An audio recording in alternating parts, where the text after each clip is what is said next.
Right. Yeah. I just started the recording, so, you're. Yeah, I didn't know it was going to be so quiet.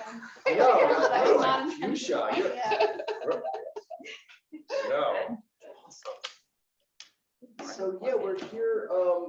We're here on the last class where we have assignments to dig into this amazing book, and I hope you all found it amazing. You don't have to agree with it all, but it's an amazing piece of work. The depth and breadth of your scholarship in this is just amazing. 300 some pages. Next week, we're probably going to read a little something of one of our conclusions, but the most important thing we're going to do next week is to ask ourselves the question, what do we do with all of this? I always like to have a class at the end of these classes, especially when we're talking about something that's not contemporary, about what does it mean for us today? And what does it mean for us in our own individual faith journeys? What does it mean for us as members of UUCM? All that stuff I think is important. Otherwise, we've just looked at a beautiful object and why, right? One thing you'll learn about me is I love beautiful objects, but I want to know why we're looking at them. And I want to know how they are in conversation and context with one another. When I was talking to a group of seminarians not long ago, and they were asking me about how we design worship services because they had seen a couple of our worship services here. And I said, the thing that I like least when I go to church is I hate to see a precious gem collection. Now, I love precious gems, but I don't want to see a box of precious gems where they all have their own little box, and I have no idea why you presented them all to me at the same time. It seems gratuitous, right? It is. It's just gratuitous. Look at this beautiful thing I found and how well I can read it for you. I can care less. Yeah. I want to see how they all connect and help to create the main meaning you're trying to make. Right. So I just came up with this image of gem collection like last year. So now I'm using it everywhere I can. So you guys are the beneficiaries right now. How lucky you are. You can tell your friends and family how lucky you are. And I must be feeling better because here I am. So I don't have Johanna today, so you all can feel free to interrupt me. Because normally she's good at that, and that's our sort of role. She asked for that role since she is not the one who spent more of her time in theology. She sort of wanted that sort of, Oh, it's a great dynamic. Yeah. She wanted that role, and so today we're going to focus a little bit on pages 45 through 57, which is the warriors by weapon and word, and we're going to march this a little more thoroughly, as it is in the book than we have some of the other chapters, because I think this is one of the tightest written chapters in her book in some ways. But first I want to talk about last week. We left last week where we had spoken about some of the most troubling and difficult passages in all of the Bible when we talked about what happened with the Dinah affair and the men of Shechem. And I think a few things were left out there, and I was just really warmed and felt so privileged and grateful for your sharing. Some of you shared some really difficult things, that I don't normally hear people say in a public space. So I really wanted to thank you for being that open and vulnerable and sharing that much. And so, thank you for that. And I feel grateful that, Johanna and I have been able to create a space where you feel comfortable enough to do that. The other thing that I want to make sure that I make clear about, what we read last week, is we were sort of going back and forth and trying to figure out, is what happened to Dinah, is that rape or is that not rape? I think we were having that conversation. We were trying to think of it in the relative context of the culture in which the story was set. I certainly have a hard time not seeing what happens to Dinah as rape, both because of her age and because of how it is spoken of about her being degraded and such. I just wanted to make that clear. I didn't want you to think that I read that story and didn't think that it was sexual assault. I think we were talking specifically how would their culture see that, because the notion that they could even consider proposing marriage after something like that, what seemed, was a cultural artifact that hopefully isn't with us today. But of course, what we're seeing today, and what we actually heard from the Supreme Court bench from the most recent Supreme Court justice to be placed there, Justice Barrett, when she actually said in the oral arguments concerning the Texas abortion law, or maybe it was the other abortion law that was before that in Mississippi, well, what about all of the adoption, all the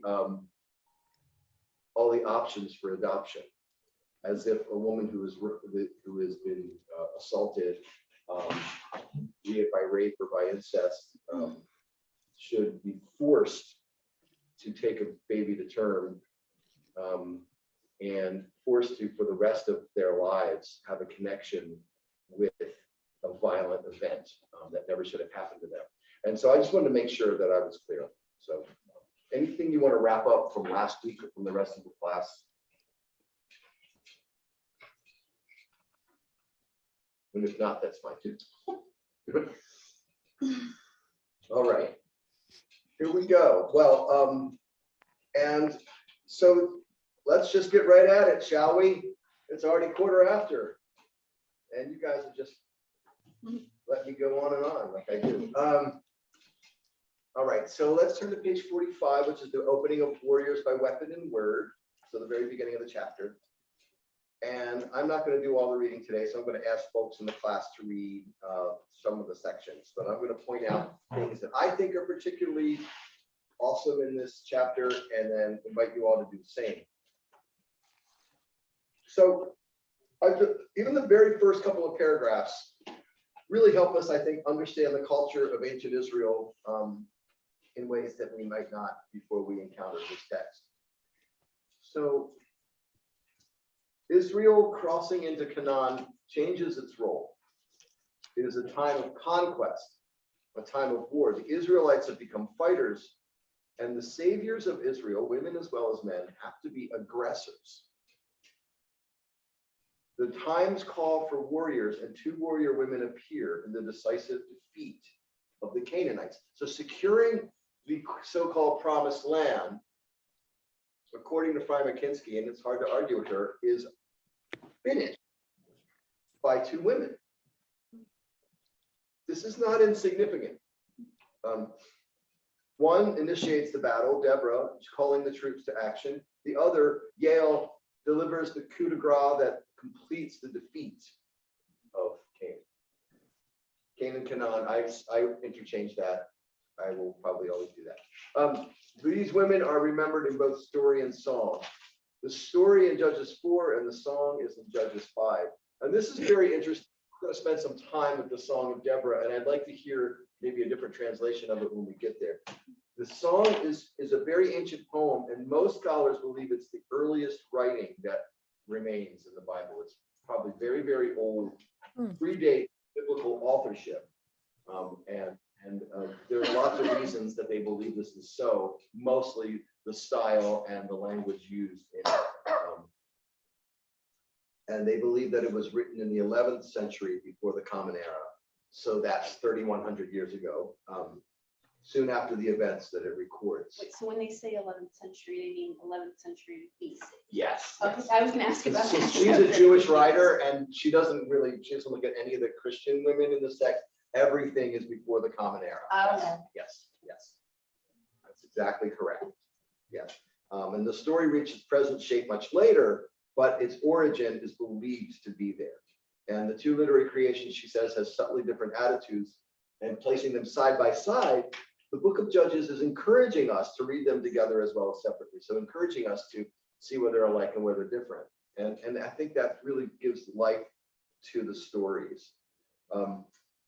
So Deborah is not a private woman like many of the other women we've met. She is active in the public sphere as part of her everyday life. She is a prophetess. And her role, and we've spoken about prophets before, they're public figures. People go to them. This is before the monarchy, before any notion of the state. So when you had an issue, you went to a judge or you went to a prophetess or a prophet to try and work things out.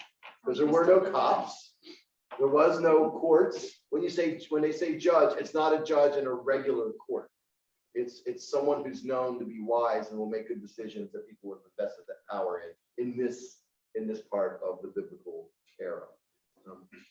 And Deborah's role began sometime, of course, before the events related, because she's already an established prophet. And so let's see, would you, Mary, like to read Deborah, No. prophet and judge? No, I can't read. Okay, she's not reading. Okay. All right. I'll do Wendy, it. Yes. Thank you. okay. All right. So I'll just read the judge 4 to 5. Is that what you want me to read? Yeah, Okay. read your- We're going to dig into the next paragraph. Thank you, Wendy. Thank you. Okay. Deborah, the priestess woman, Lapodite woman, she judged Israel at that time. She would sit under Deborah's palm tree between Ramah and Bethel on Mount Ephraim, and the Israelites went up to her for judgment. Mhm. And you read priestess instead of prophetess. You're just a little. Oh, Yes, okay. really? Isn't that something? Okay. All right. To modern readers, is there much difference? I mean, you're going to a prophet to understand the words of God, so it's easy to think of her as a priestess too. So, I Right. think to modern minds, it's almost synonymous, right? So it's very interesting. Yeah. So, and judges, judges is that wild part of the Bible that just goes on and on and on about all of the different rulers and everything. So I'm just going to pull this up in the NRSV. But they don't tell us how she became a prophetess. No, there's no mention of her career before.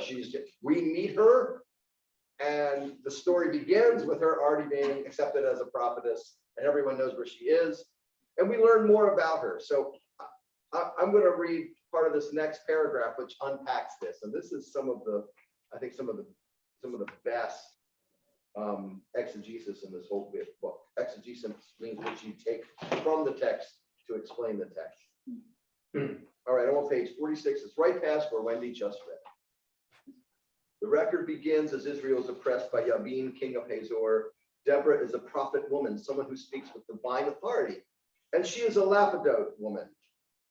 It said the Lapidot could be translated wife of Lapidot, but it also means woman of torches. And there's no reason for us to think that her husband is named Lapidot necessarily, right? Wait a minute. Wait a second. Yes. When the tribes were divided, the Mhm. 12 tribes, Yeah. each tribe was assigned a gem. Lepidite is a gem. That may have been a way of identifying her tribe. Ah, It could have been that too, but let's read her. Let's read how she unpacks her understanding of the Hebrew. So, one of the things that Primer Kinsky was particularly good at was being a Hebrew scholar and with the language. And so let's look at how that works in her mind. Yes, Lapidite is also that gem, and it also is it could identify the tribe. But here's what she says it means, and I obviously lean towards what Primer Kinsky is saying. So Lapidot torches comes where we would normally expect a husband's name, but it's a strange sounding name for a man, and moreover does not have the standard patronymic son of. The reader must decide whether to translate Lapidot as a name or a noun. Translating it wife of Lapidot has the advantage of emphasizing a prophet could be married and that a married woman could have another role. On the other hand, woman of torches or fiery woman, I know a few of those, fits the image of Deborah and would fit the story in the manner of biblical names. Torch lady provides a significant wordplay, for it is Deborah, not her husband, who is the torch that sets the general Barak, whose name means lightning, on fire. Moreover, in Mesopotamian mythology, the torch and the lightning, Sulat and Hanis, are the heralds of the storm god. So again, Frymer-Kinski is also a renowned scholar of other ancient Near Eastern languages and religions. That's why we get a lot of these awesome, asides in here.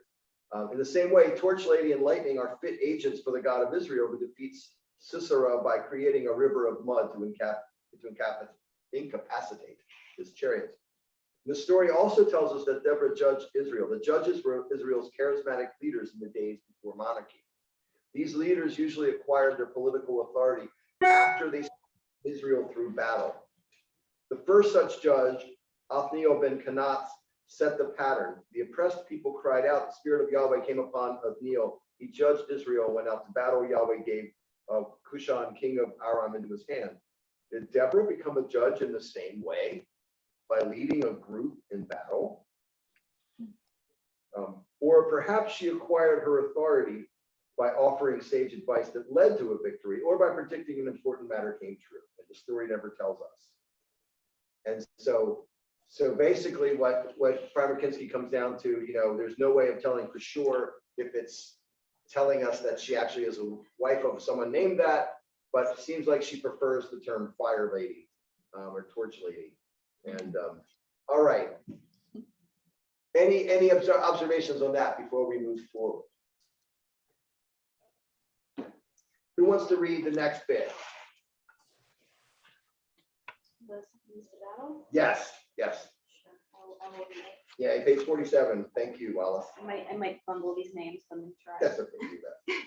She sent and called for Barak ben Abinom from Kadesh Naphtali.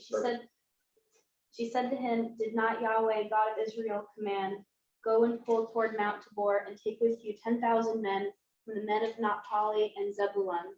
I will draw Sisera, the head of Yabin's army, and his chariotry and masses to Wadi Kishon, and I will give him into your hand.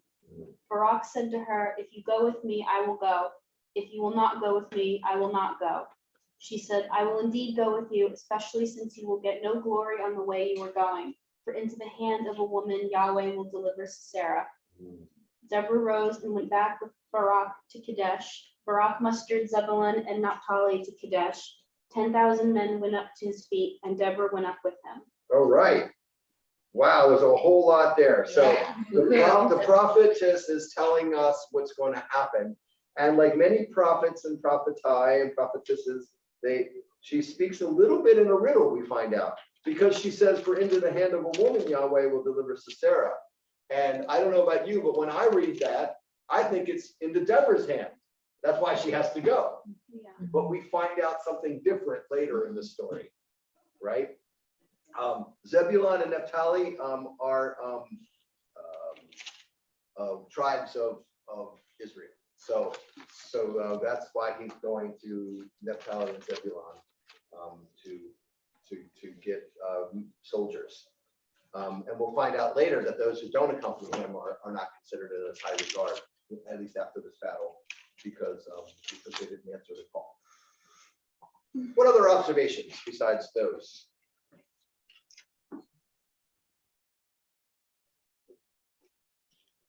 For you. Okay. She went with him. She goes with him to the battle. Yeah. Yeah. Now is she? We don't know yet if she's carrying a spear or riding in the chariot, or if she's just going to be at the camp. They often like to have, priests and prophets at the base camp for battle, so they could sort of read the signs. Should we attack now? Should we wait for morning? Should we retreat? But doesn't it seem like, at least in this context of the way this story's told, that there's no big deal that a woman is a major leader in this military campaign? Right. There's no questioning like this is unusual. Yeah, that's awesome. It's just kind of put there. Yeah. Yeah. And Well, because she has like a direct connection to Yahweh, right? So it's like, why would they question her gender, right? Mhm. She's a prophet, so it doesn't matter. Like that comes, like, right? That's more important than.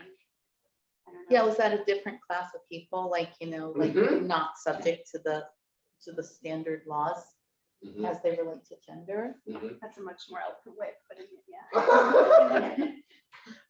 Yeah. Hmm. Turns out lapidite is not one of the stones. You thinking of lepidolite Okay. maybe, or lapis lazuli? Well, yeah. No, I mean, it might be lapis lazuli, but that doesn't make sense because lapidite is actually a gemstone. So I wonder if it gets its name from the Bible, right? Does it look fiery, lapidite? That's the thing I would want No. to know. It's the other direction. Lepidolite is purple. I'm not sure if that's different. than Oh, what- is it? Okay. Yeah. See? Wow, that's random. There's so much knowledge in this room. I love that. I have a friend who. Oh my gosh, show everyone, look. I just Lepidolite, love the sound randomness of that, like factoid. I have a friend who's. It's really Oh, sure. beautiful, a gemologist. He majored in geology in college. So he's not Yeah. Sounds like you have fabulous Hey, you friends. know, I he's got a have YouTube channel. fire. He can be anything he wants to be. he's far too shy for YouTube, unfortunately. He's Far very too shy for YouTube? But- I don't know anybody was too shy for YouTube. Anyway, here we go. And I'm just going to try and, Now I have a couple of questions here please, go ahead. about this. So she sent and called for Barak ben Aboma from, is he a general or something? Oh, that's beautiful. Wrap it alive. I just Nice. wanted to show that, yeah. Really Sorry. pretty. Is he Yeah. he's a general. So Barak is a general. he's not a leader of them, right? Because she is sort of. That's right. That's right. Okay. And- So, and, so it's like, the president calling on a general, Colin Powell. right? Okay. So, so then she tells him, this is what she's giving him, the strategy of the battle, correct? That's what she's doing more or less? Yeah, yeah, and let's look at this too. There's more to it, right? You're hitting on something big here, Wendy. So the second major line in this, she said to him, "Did not Yahweh, God of Israel, command go and pull toward Mount Tabor?" In other words, she's a prophet. She knows that there's been a message, a divine message saying you should attack. And she's actually sort of pulling him by the collar and saying, haven't you already been told to start the battle? What are you waiting for?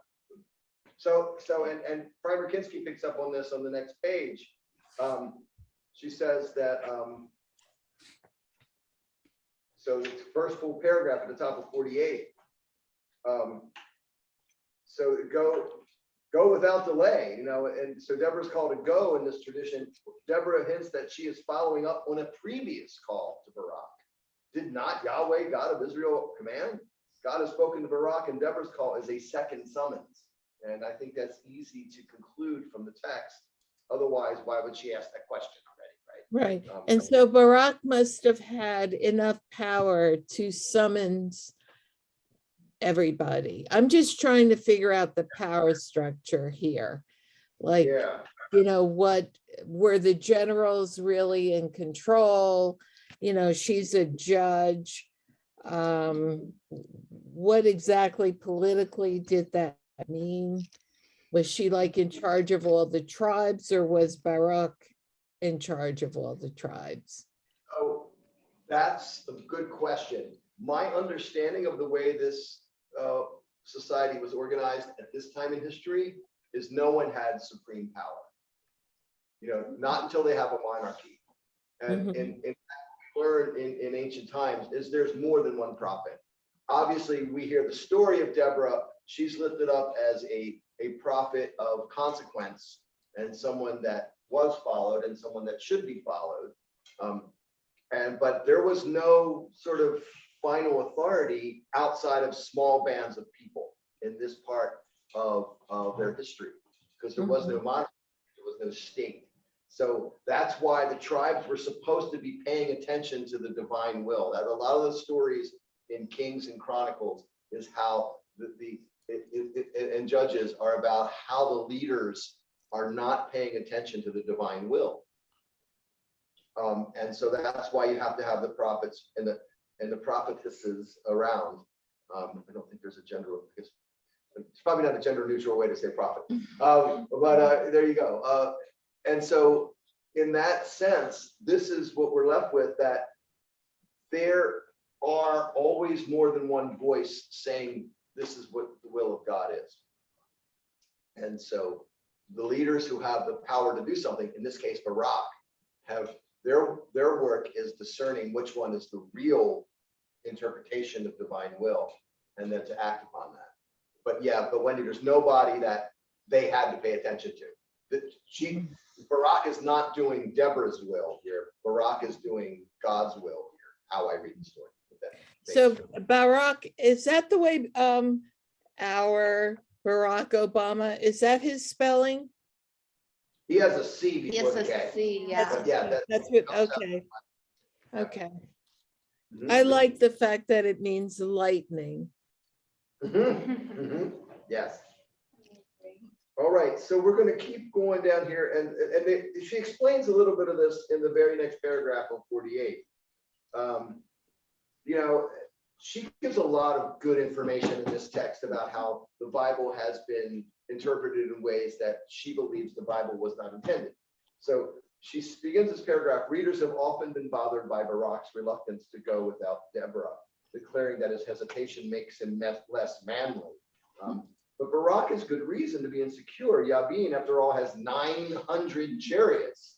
And normally you have a lot more foot soldiers than you have chariots. I mean, so that's the way these armies were often organized in ancient times. And prophets have an important role to play in battle, she teaches us. And so she brings up an Assyrian story where the Assyrian inscriptions record omens in which prophets urged the king to take action. And we will go by your side and slay your enemies. Prophets play several roles in battle. They muster and inspire the troops. They also declare the correct auspicious time to begin. And I would add to retreat if necessary. And then the Greek translation of the Bible understands the second role of battle oracles, for it adds to Barak's request the phrase, I do not know on what day the Lord will send his angel to my side.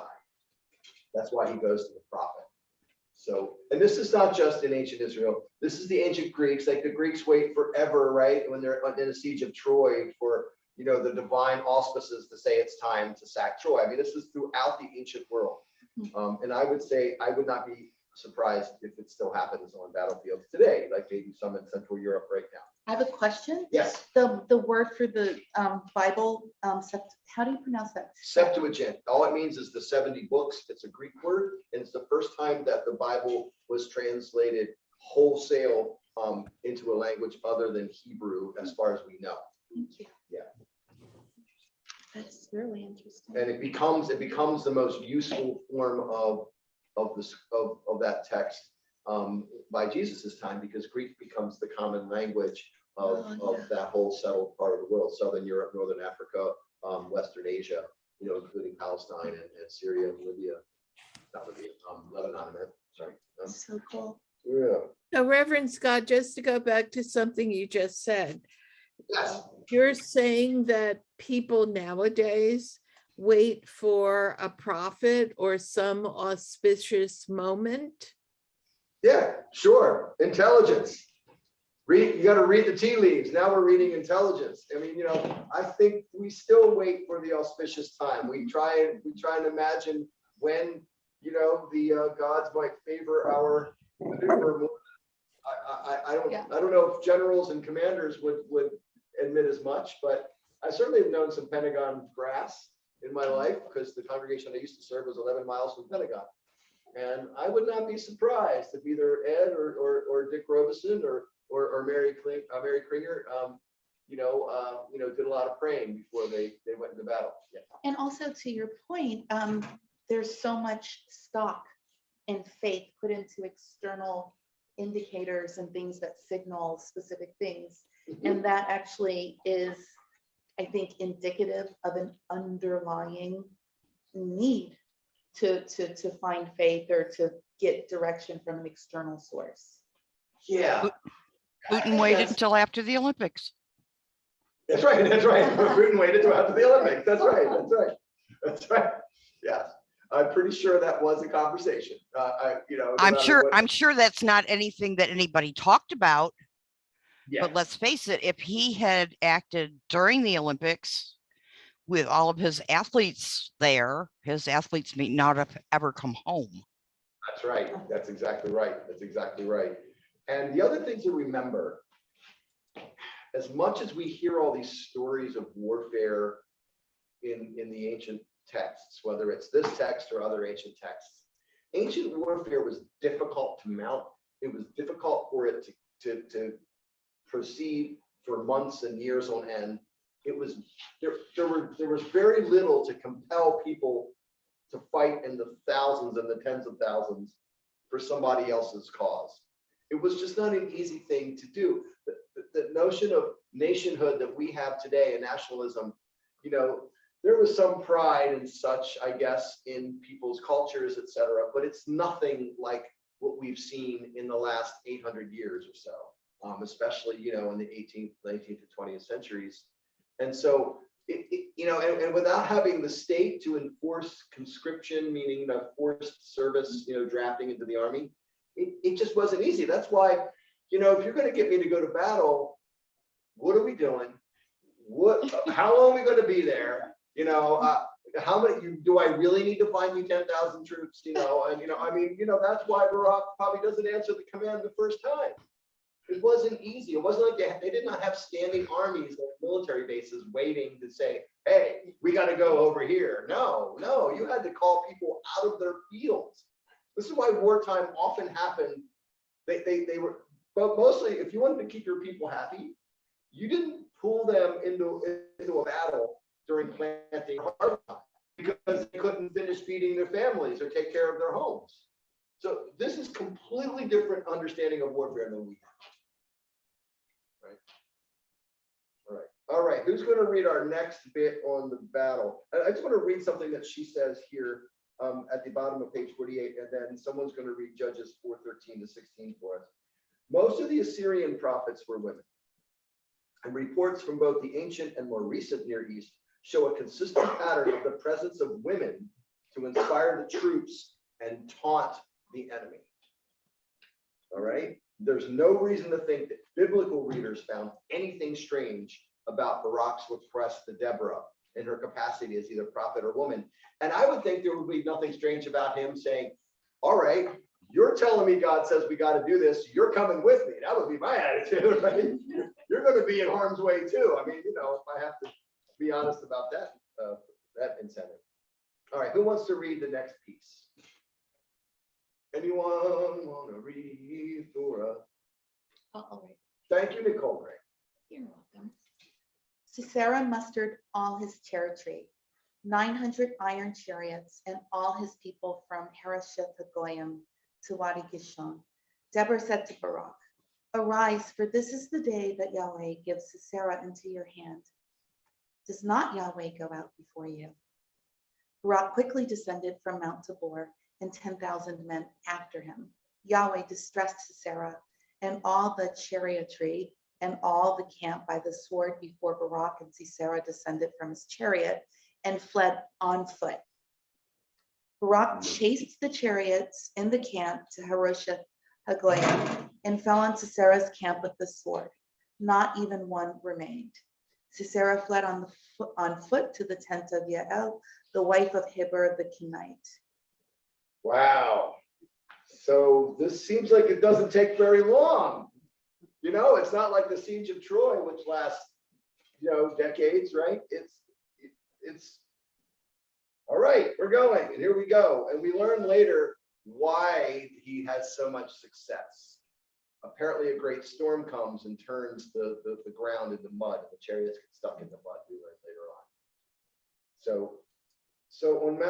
So responses to that piece before we start looking at how Primer Kinski unpacks it.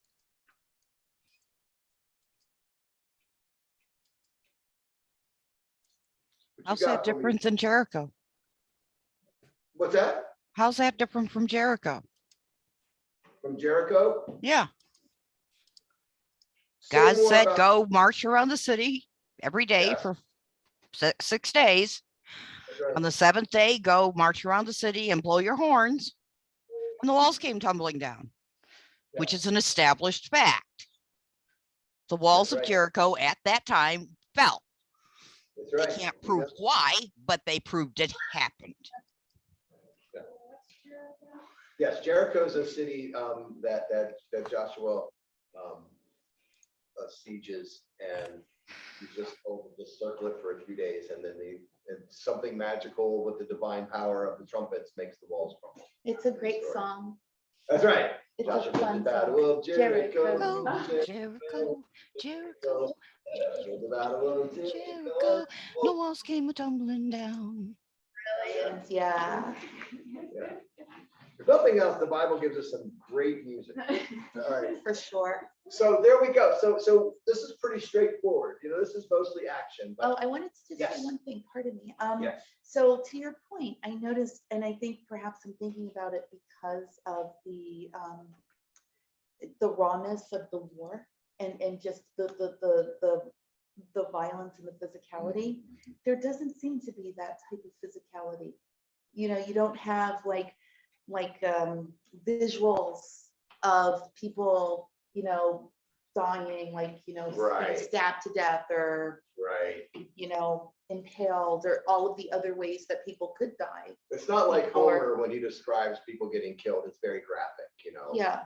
Yeah. So what is that about? Is that's intentional, or it's just part of the minimalism overall of the entire kind of genre? It's hard to say. There's not a whole lot of that, you know, excruciating depiction Mhm. of gore and suffering. You know, in most of the Bible, there is some here and there. But, you know, but they are very clear, you know, because they say not even one remain, right. right? So, you know, just like in Shechem, the Yeah. slaughter is thorough, but they don't describe it anymore. Maybe Right. the feeling is people have seen slaughter and gore. All I need to do is plant the seed. This is what Yeah. happened, and Yeah. their life And move experience on. will fill in the Yeah. rest. Yeah, I don't know about that. That's and I would compare. I would like to see it compared with other Near Eastern yeah, tales. And in many ways, this story isn't written for that kind of enjoyment or that kind of Mhm. explication. This story is written to tell you about something else. It's not Right. written to describe the gore and violence. It's written to describe how the unfolding of the divine will took place as it was said was going to take place. Right? it's a conduit, right? It's part of the context, yeah. Good. Okay, thank you. All right. And then, you know, so I'm just reading some more of Freimer Kinski's unpacking here on page 49. On Mount Tabor, Deborah the prophet announces the victory. God will deliver Sisera. She announces God's presence. Does not God go out before you? And sets the battle. Arise, for this is the day. I mean, she sounds like the real general here. Yeah. She herself does not go down to the battle. Like Moses, Deborah's not a battle commander. Her role is to inspire, predict, and celebrate the song. Her weapon is the word. I know you would like that, Nicole Gray. And her very name is an anagram of she spoke. I love that. That is an anagram of what her name means, Deborah. Fascinating. And the battle itself is not essential. This is answering your question too. It's important only to remember that God fought, God distressed Sisera. And so here we go. And even though Barak destroys the Canaanites, their leader, of course, escapes. And so here we go. So the story and the song emphasize the fact that Deborah is a woman. So this is important too. So Freimer Kinski wants to make this point here is that it's not unimportant that Deborah is a woman. It's not a matter of accident.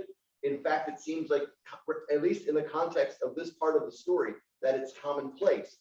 Nobody seems to think there's anything odd about going to this woman prophetess to say, we have this battle, how shall I fight it? And please come with me. You know, let us know when the blessing will be with us. And so Freimer Kinski unpacks this rather strongly, I feel, at the bottom of page 49. Both the story and the song emphasize the fact that Deborah is a woman. The story tells us that she was a prophetess woman. Adding the word woman, Issa, when the female pronoun prophetess, Nebiah, already conveys that information that she's female. She's called Lapidot woman or Lapidot's woman, again, repeating the word woman. And the song stresses that Deborah was a mother in Israel. The femaleness is neither hidden nor incidental. It is an integral part of the story. Deborah is not the typical mother. She does not stay at home protecting the children and awaiting the return of her hubby. If she had children, they played no part in the story. The motherhood of this mother in Israel goes beyond biology.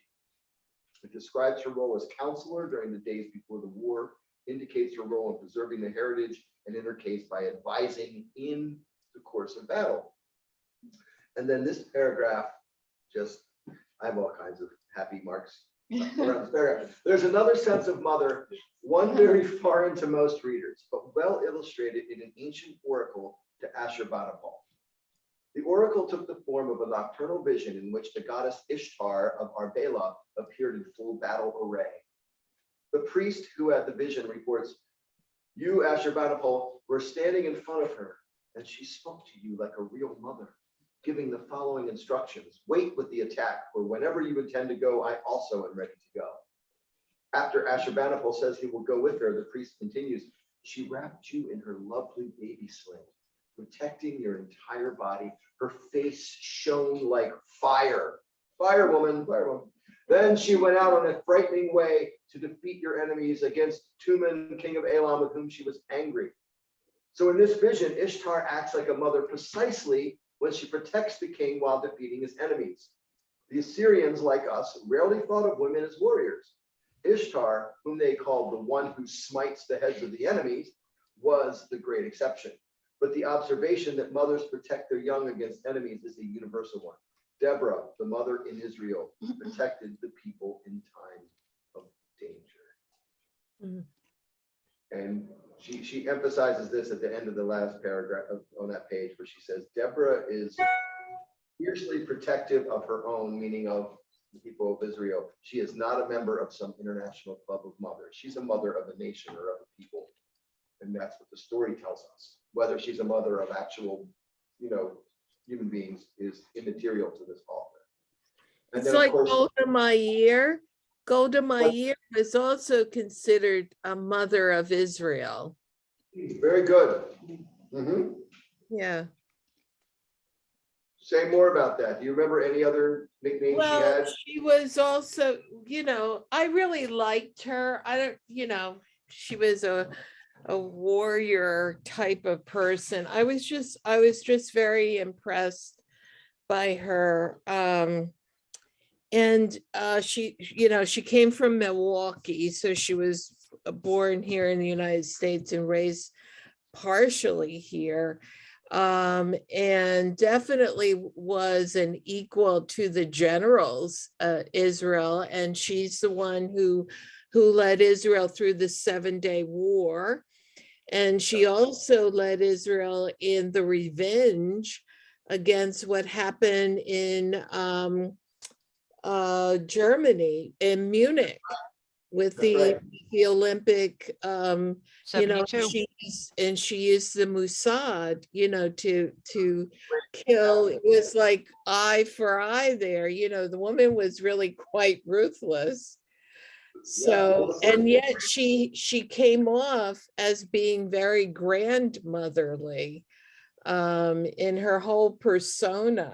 She wore her hair in a bun. She probably had a little net on it, and was in the way she presented herself, she was very counter this fierce warrior. Yet everything that has been written about Golda Meir, especially as she was the prime minister of Israel, was that she was a ruthless warrior type of leader, and definitely felt that she was the savior and the mother of Israel. Yep, that first generation of Israel's leaders in the 20th century, you wouldn't want to mess with any of them. Right. Golda Meir, Yitzhak Rabin. I mean, they had all fought and killed to make Israel a nation. I mean, yeah, they were a different type of leader than most world leaders in any given age, or at least in the Right. modern age. Yeah, they got their hands bloody. Mhm. Yep.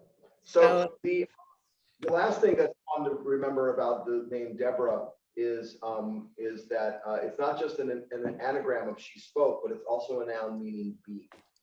So, and what Primer Kinski suggests, maybe like the queen bee, she raises up the swarm for battle and sends out the drones to protect the hive and conquer territory. So I think all that stuff is brilliant.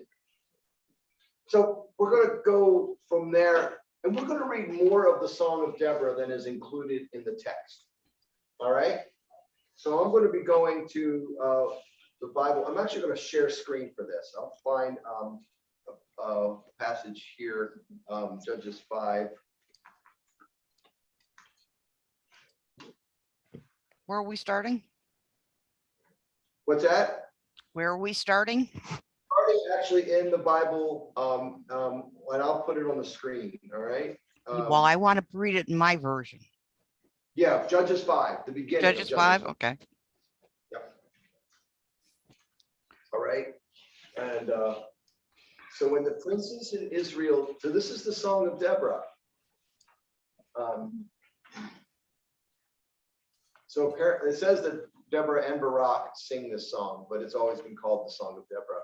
And this is what's considered one of the oldest existing literary works in the Bible itself, and therefore in Western literature in general.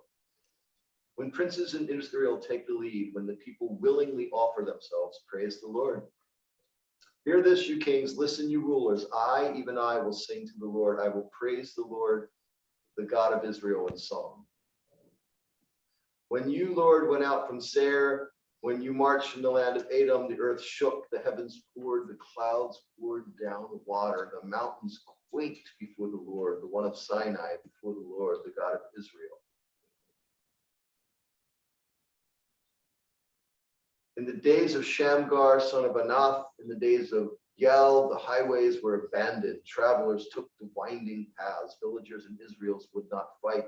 They held back until I, Deborah, arose, until I arose, a mother in Israel.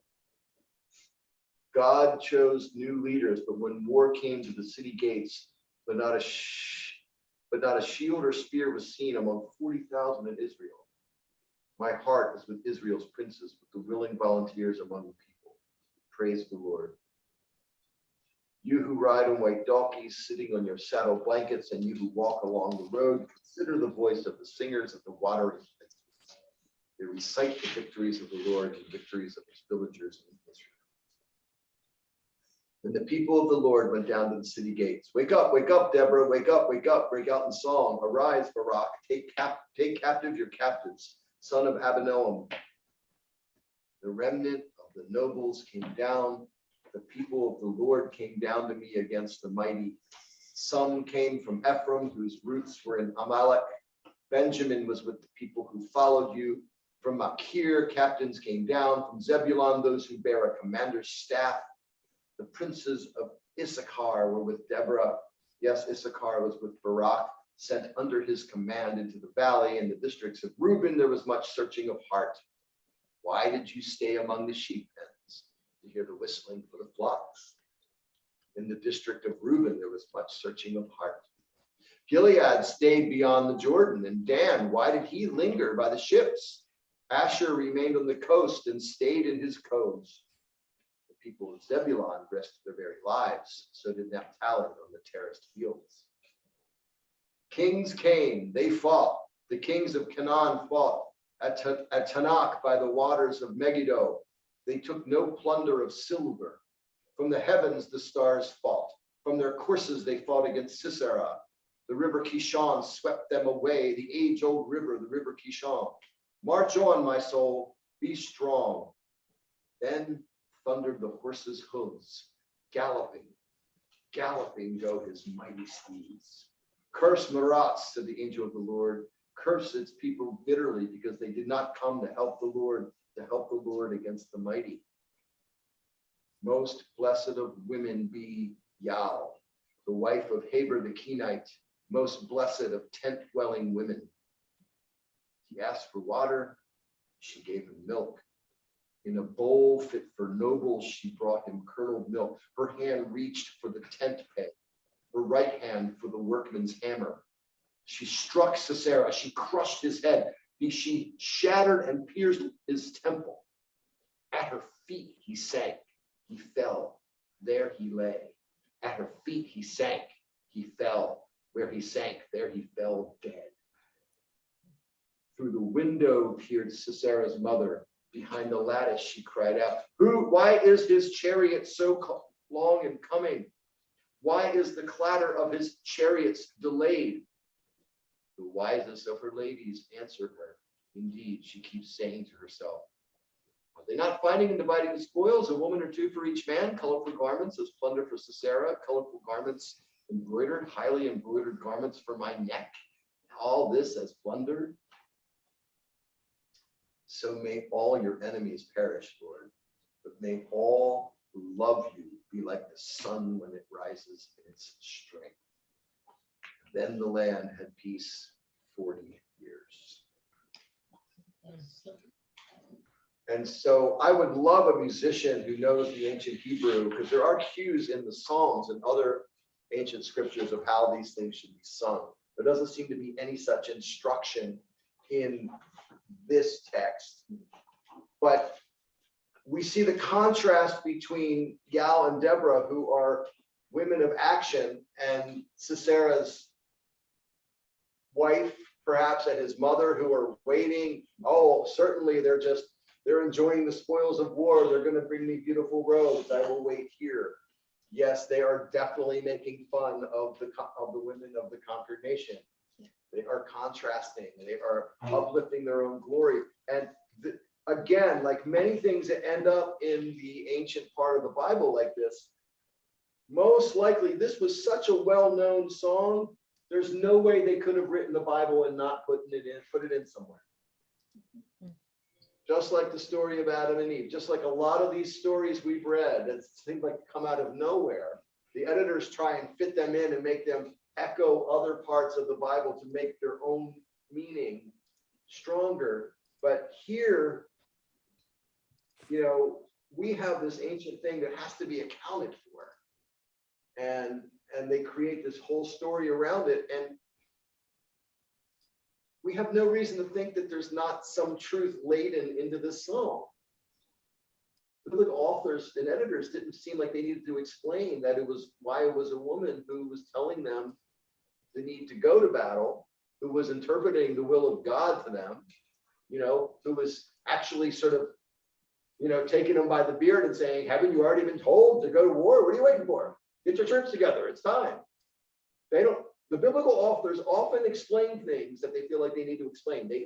So that the fact that they don't have any explanatory language around why a woman has this kind of power and influence suggests that to their readers and to them, this was not unusual. And maybe because they're looking back at more ancient times, maybe they felt more comfortable. That's not how we are today. I'm just guessing here. But the fact, anytime you're writing about a more ancient time or another culture, it's easier to say things that are more difficult than you can say about your culture today, right? That's why a lot of novels are written the way they are, in that way, because, that's why science fiction is the way it is, right? You can have very biting commentary of the way our society is today if you put your story in another world and another time. Anyway, observations, etc., etc. Joan got one. Any interesting variations, Foxy, from what I read from the New International Version and what you were reading from the Hebrew? Well, let me just read you the first few paragraphs. Okay. When the leaders in Israel dedicate themselves and the people volunteer, you should all bless Adonai. Hear, kings, hear, princes. I will sing to Adonai. I will sing praise to Adonai, the God of Israel. Adonai, when you went out before Syria, when you marched out from the field of Edom, the earth quaked, the sky shook. Yes, the clouds poured down torrents. The mountains melted in the presence of Adonai at Sinai, before Adonai, the God of Israel. Mm-hmm.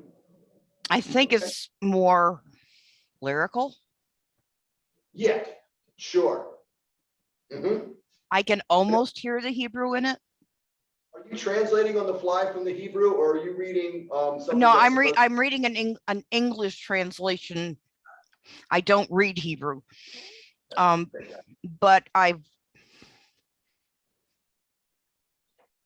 learned enough Hebrew with 14 or 15, well, basically 20 years of going to temple, that even though I can't translate, I can hear the lyricism that would be in the Hebrew. Mhm. Mhm. Good. All right. So let's transition to Yale or Yale. I often think of her name as like Gabe with a Y, Yale, just like the college. And so Frymer-Kinski reminds us that, again, Yale's womanness is important. She is Issa, woman, her wife, and Deborah calls on women to praise her. Women, praise this woman who did this otherwise seemingly unwomanly thing by killing Sisera with a spike and a hammer. Right? This is not normally Shattering the way. his skull. Yeah. Rather graphic, through the hollow of the skull. Yeah. And yet, we don't know anything about, their husbands, right? Their husbands don't seem to be important. Whether mentioned or not, the husbands of Yale and Deborah play no role in any of this action. This is all about the women. But remember, there was that quote from the Midrash that Frymer-Kinski said, if it weren't for the women, Israel would never have, gotten out of Egypt. I mean, so there's a notion that it's the women that actually are often the main catalysts for moving the nation forward. And in several places, whether it is Rebecca being okay with Jacob getting a blessing of the father over his older brother. There's lots of these things. Or here with Deborah being the one that makes sure that we're going to finish this war and be victorious. And Yale doing the final act. Or Moses' mother giving him up to the river. Moses' mother giving him up to the river, the Pharaoh's daughter taking the kid in, very well knowing the kid was a Hebrew, that her father wanted to slaughter all the Hebrew children, all of the above. It's the women that actually move this story. And the editors don't seem to think there's anything wrong with that, even though this is a patriarchal society. It's almost as if, I imagine ancient Israelites had to be like, celebrate Deborah and Yale and even Pharaoh's daughter and all this, but don't you grow up to be like them. I can imagine like a father saying this to their daughter back then, right?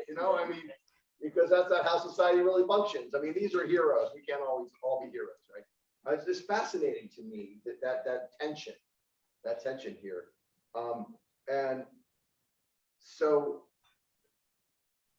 here we go. These were stories that people knew. So like with us, like with our history, with the US history, we have to dig for women heroes, right? They're hidden from us. So we have to like write books about women in the American Revolution and the founding mothers and stuff like that. So they're not like out there, whereas these stories were out there. People knew these stories. They weren't hidden, right? They were just part of the canon for the Jews.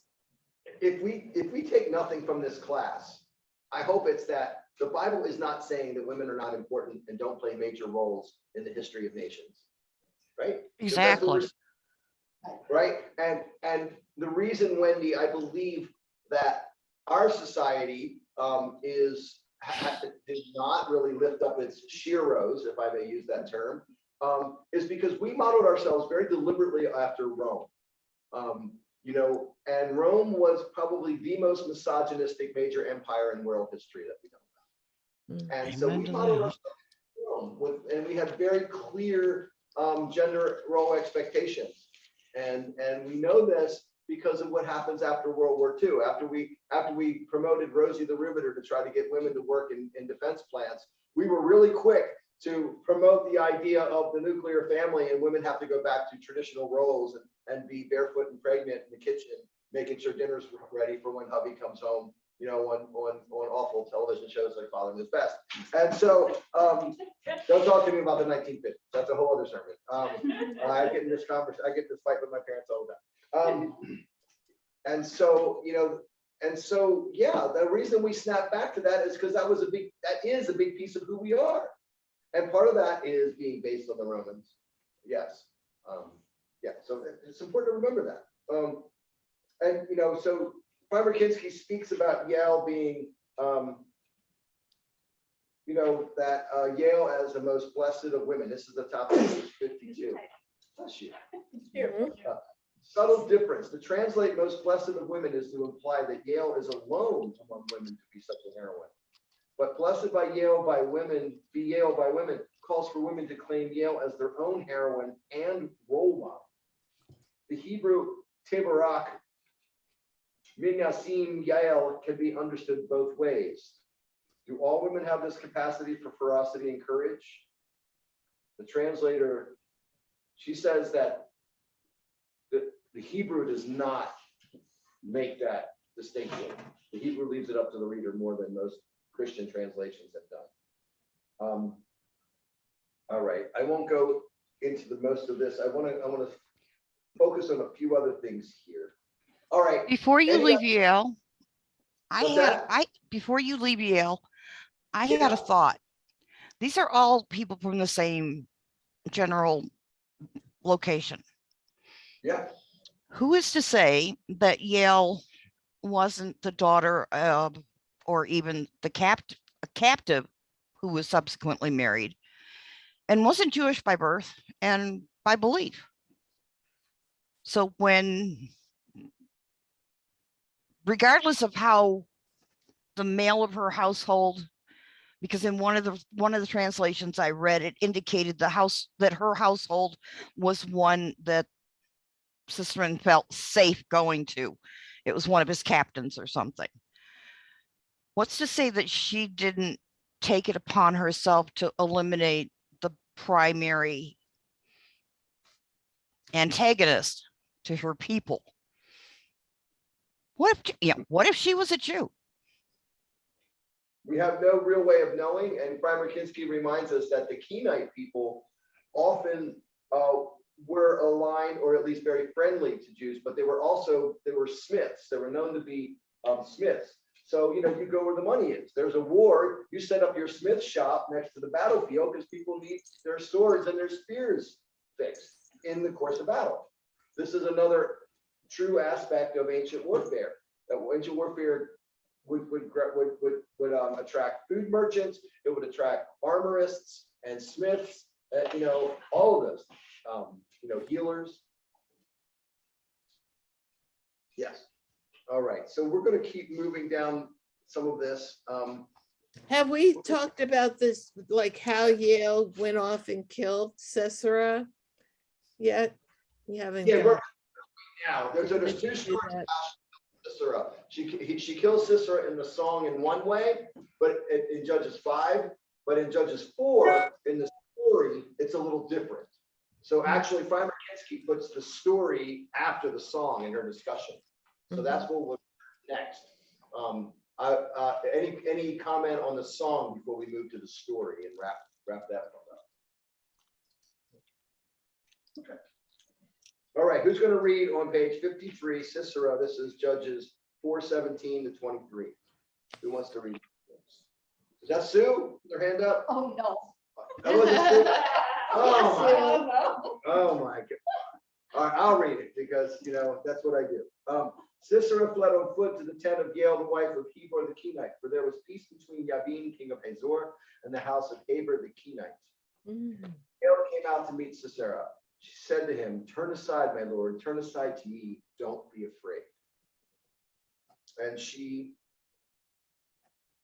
covered him with a blanket. He turned into her to the tent. She covered him with a blanket. And there's where we learn about the Kenites being smiths. And turn aside and come on in. Yes, you'll be safe. And so we're going to continue reading this. he doesn't seem to be very suspicious of someone who's fleeing an army and may not know who his true allies should be. But there's also They're a at notion peace with each other. They're friends. they're at peace. Their peoples are at peace, but the individuals may not. But there's also the notion of hospitality. Though it's expected in this part of the world to this day, if I come to you and I say, I need shelter or I need food, you know, it's supposed to be given. So that's a primary value as well as for these people. Yeah. So she covers him with a blanket. I'm at the top of 54. He said to her, give me a little water to drink, for I'm thirsty. She opens a skein of milk and gives him drink and covers him. So doesn't just give him water, he gives him milk.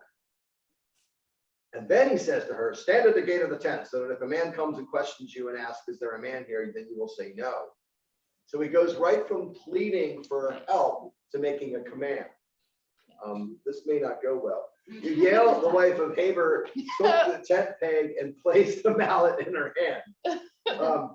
She came to him quietly and stuck the peg through the hollow of his head, and threw into the ground. There you go. That's about as graphic as he's running it. You're looking for graphic, Nicole. He was asleep. He was tired, and he died. He's like very mad of fact. Yeah, right. You know? Yeah. I would get tired of someone pounding a spike in my head. More than a migraine.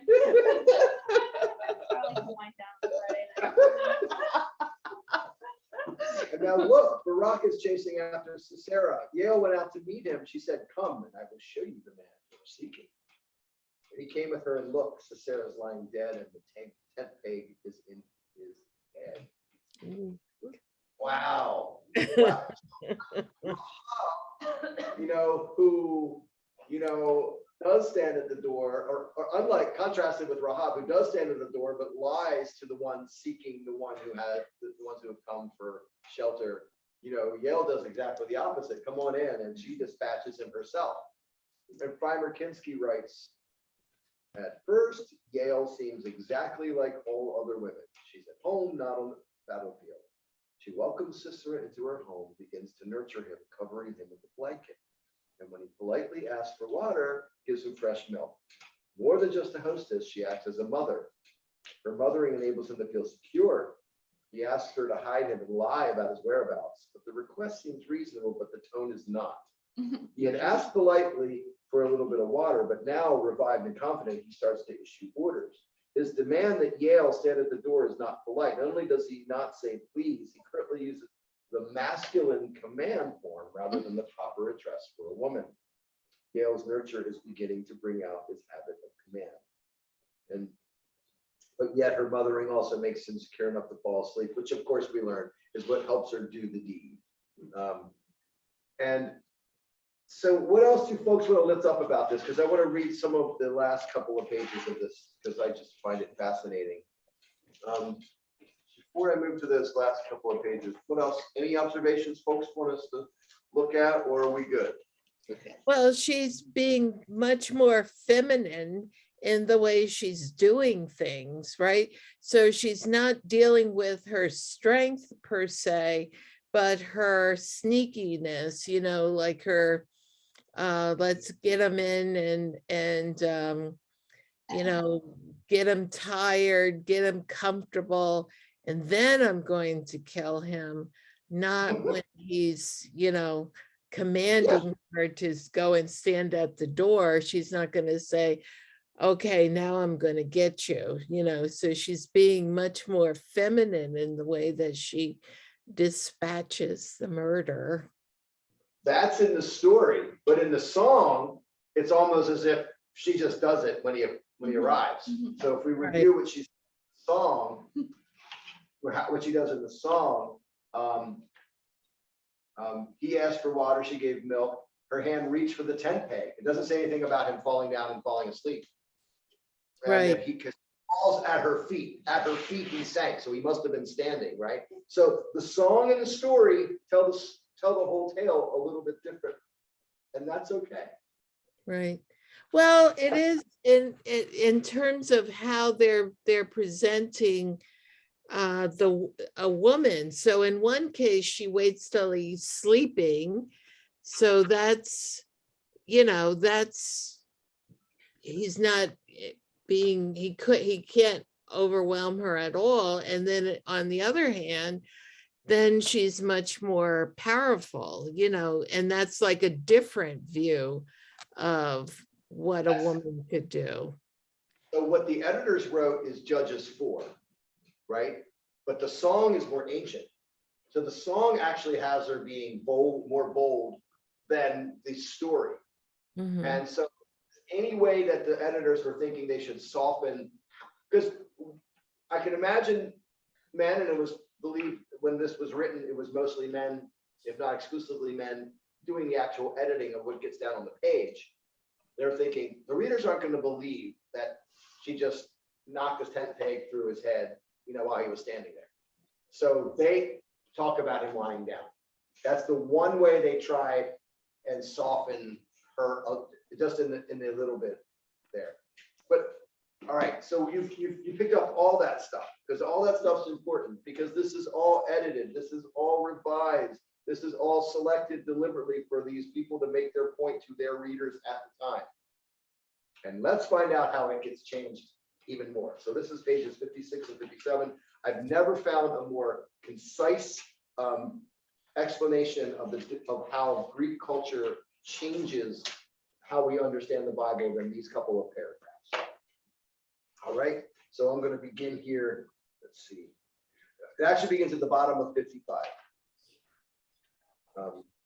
The similarities between Yale and they're speaking about Judith, which is a later book, Judith and Holofernes, and are obvious. Both are domestic women who kill the enemy general, but the differences are equally striking. The story portrays Judith in erotic terms and describes both her beauty and the male reaction to it. There's no doubt that her beauty is the weapon by which Judith saves Israel, and Judith's tale is written after Judaism is enmeshed in Greek culture. Okay. Yale's appearance, by contrast, is never described. We don't know how beautiful she is. Nor does Cicero react to her as anything but a source of help. The difference between Yale and Judith is precisely the difference between biblical ideas and the ideas that came into Israel from the Greek world. In classical biblical works, the beauty of women is never their weapon. That's a bold statement. It can make them seem vulnerable. It can make them vulnerable to male desires, as with Sarah and Bathsheba, but it does not help them manipulate such desires. Didn't we even notice this with Delilah? They don't really talk about Delilah's beauty. They talk about her ability to be cunning with words, right? They don't talk about physical or erotic beauty with Delilah. And it is not until Esther, one of the latest of the biblical books, that the beauty of women is any use to them. And even Esther can't rely on her beauty to influence Ahasuerus. So many modern readers feel great discomfort about Yale's actions, accusing her of failing to observe her husband's treaty, violating hospitality, deceiving her guests. And Elizabeth Cady Stanton, the famous suffragette, she is perhaps the most extreme when she writes, the deception and cruelty practiced on Cicero by Yale under the guise of hospitality is revolting. It's more like the work of a fiend than of a woman. But the Bible contains no such condemnation of Yale's actions. The song has no qualms and praises Yale. The story may reflect some sense that men should have been able to do the job, but it clearly portrays Yale as acting in accordance with the divine will and in fulfillment of the divine. The story presents no shame for Barak, for no one man could have delivered Israel. God has an interest in both saving Israel and having Israel realize that God is the Savior. So not the man, but the Almighty. Reverend Scott, I was a little confused about that part. Stanton was a suffragette, but she seems to be condemning the actions of this woman. Why? God only knows. My guess is that she was trying to get people to support the right for women to vote, and the last thing that you wanted to do was to go against the cultural assumption that women were significantly different than men. So that the late 19th, early 20th century understanding of women is that they were significantly different, and so you wanted to protect people's cultural understandings of womanhood. And you did not want to, the last thing you wanted to do, if you wanted a radical thing like a constitutional amendment giving women the right to vote, was to suggest that women should be warriors, and women should be fierce, and women should take the tent peg and drive it through the enemy's skull. No, that's just I think it's political expediency, but I think she believed it. Otherwise, she wouldn't have written it so strongly.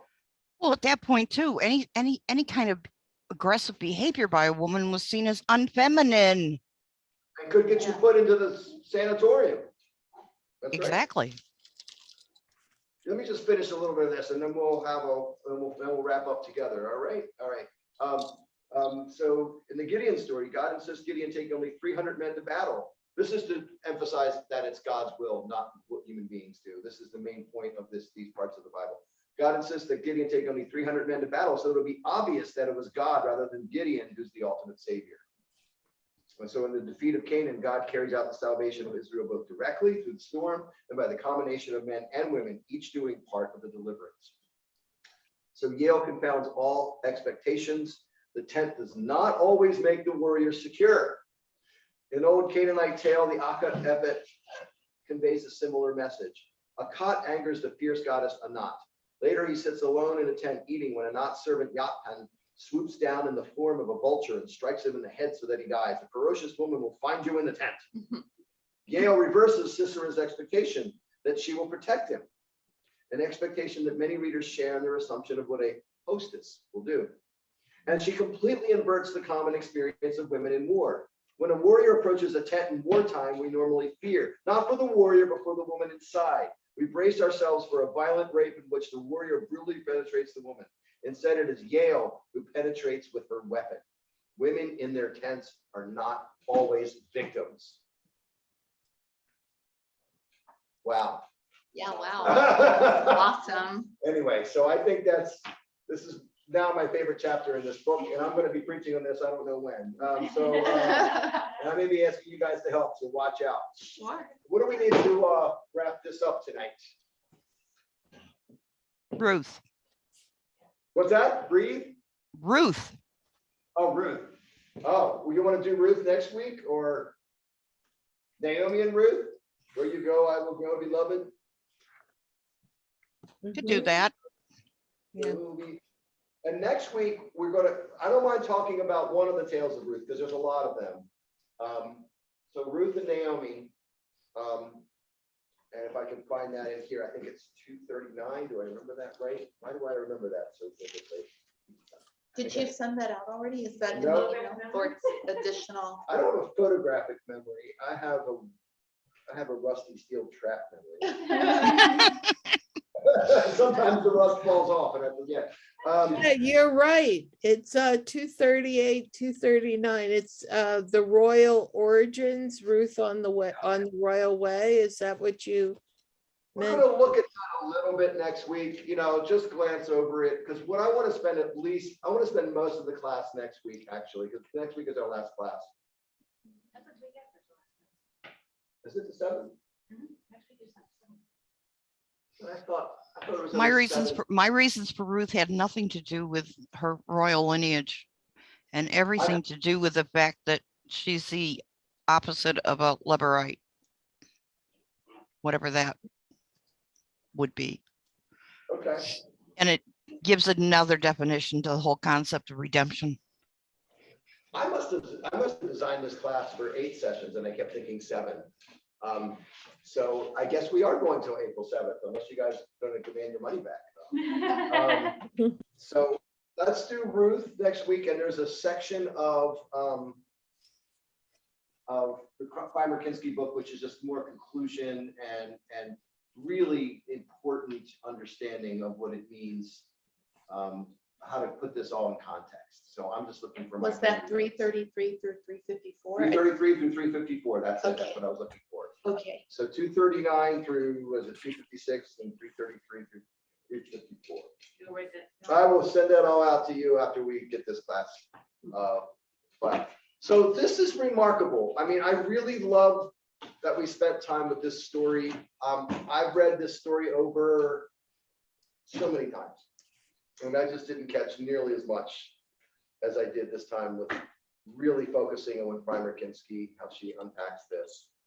And I just love, one of the things that I love the most that we can do from time to time is to make sure that we are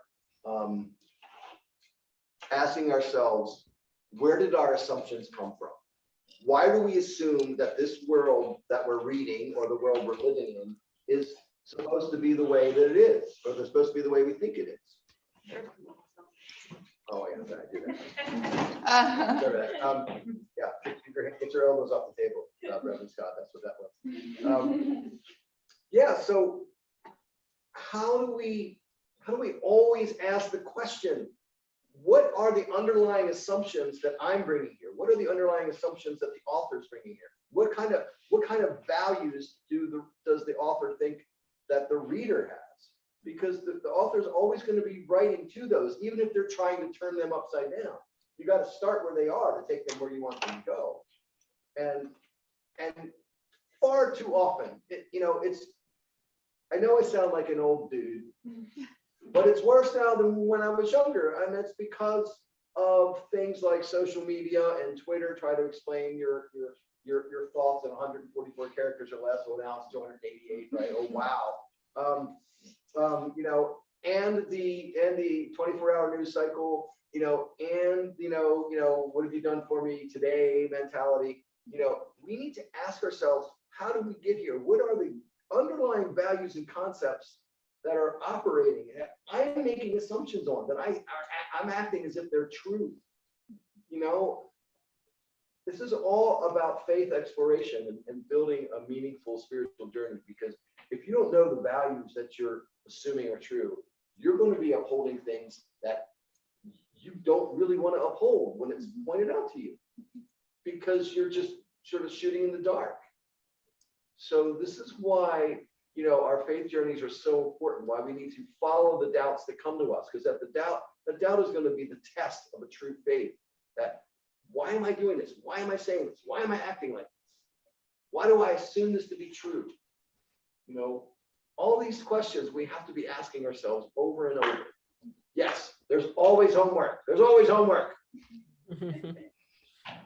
Anyway, that's all I got to say. Got enough sermons for one night. Thank you. I should charge you guys more for this. What else do we have? Anything else I should know about, or you want me to know about? I think we're just going to say good night. It's that magic time. It's 8:30, 1 1/2.